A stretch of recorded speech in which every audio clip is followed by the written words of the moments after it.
ನಮಸ್ಕಾರ ಸರ್. ನಮಸ್ತೆ. ಯಾವ ಊರು ಸರ್ ಇದು? ಬಸ್ತಿಹಳ್ಳಿ ಸರ್, ಭರಮಸಾಗರ ಹೋಬಳಿ, ಚಿತ್ರದುರ್ಗ ತಾಲೂಕು. ಹಾಂ ಸರ್. ಎಲ್ಲಿ ತೊಗೊಂಬಂದ್ರಿ ಸರ್ ಇದು ಗಾಡಿ?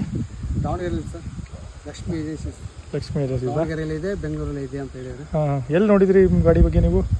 ಗಾಡಿ ಬಗ್ಗೆ ನಾವು ಯೂಟ್ಯೂಬಲ್ಲಿ ನೋಡಿ ನಾವು ತಗೊಂಡಿದ್ದು. ಕಾಳ್ನೂರ ಒಬ್ರು ತಂದಿದ್ದಾರೆ, ದುರ್ಗದಲ್ಲಿ ಒಬ್ರು ತಂದಿದ್ದಾರೆ. ಅವ್ರು ಫೋನ್ ಮಾಡಿದ್ವಿ, ಚೆನ್ನಾಗಿ ಬರ್ತಾ ಇದೆ ಅಂದರು.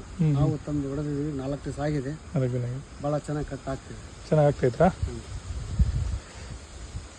ಇವಾಗ ಹೊಡಿದಿರ ಸರ್ ಇದು 3 ಡೇಸಲ್ಲಿ? ಇವಾಗ ಹೊಡೆದಿರೋದು. ತಗೋಬೋದು, ಜೀರಾ ಕಂಟಿನ್ಯೂಷನ್ ಮಾಡ್ತೀವಿ ನಾವು. ಹೊಲ ಉಳಿಮೆ ಮಾಡಬಾರ್ದು ಅನ್ನೋರು ಮಾತ್ರ. ನೀವು ಜೀರೋ ಕಲ್ಟಿವೇಷನ್ಗೋಸ್ಕರ ಮೇನ್ ಕಾನ್ಸೆಪ್ಟ್ ಇರೋದು. ಜೀರಾ ಕಂಟಿನ್ಯೂಷನ್ಗೋಸ್ಕರ ತಗೊಂಡ್ರು. ಈಗ ಜೀರೋ ಕಲ್ಟಿವೇಷನ್ ಮಾಡೋದ್ರಿಂದ ಏನು ಉಪಯೋಗ ಆಗ್ತದೆ ಸರ್ ರೈತರಿಗೆ? ಏನು ಭೂಮಿ ಚೆನ್ನಾಗಿರುತ್ತೆ, ಹುಳ ಎಲ್ಲ ಎರೆಹುಳ ಅವೆಲ್ಲ ಉತ್ಪತ್ತಿ ಜಾಸ್ತಿ ಆಗ್ತದೆ. ಈಗ ಟ್ಯಾಕ್ಟ್ರಿ ಉಳಿಮೆ ಮಾಡೋದ್ರಿಂದ ಬೇರೆಲ್ಲ ಕಟ್ಟಾಗಿ ಫಸ್ಲು ಕಮ್ಮಿ ಆಗುತ್ತೆ ಅನ್ನೋದು ಜೀರಾ ಕಂಟಿನ್ಯೂಷನ್ ಅದಕ್ಕೋಸ್ಕರ ತಗೊಂಡಿದ್ವಿ. ಇದು ಲಾಂಗ್ ಇದಾಗುತ್ತೆ, ಬೇಗ ಇದು ಕೊಡೋದಲ್ಲ. 1 ವರ್ಷ 2 ವರ್ಷ ಆದಮೇಲೆ ಇದು ಆಗುತ್ತೆ.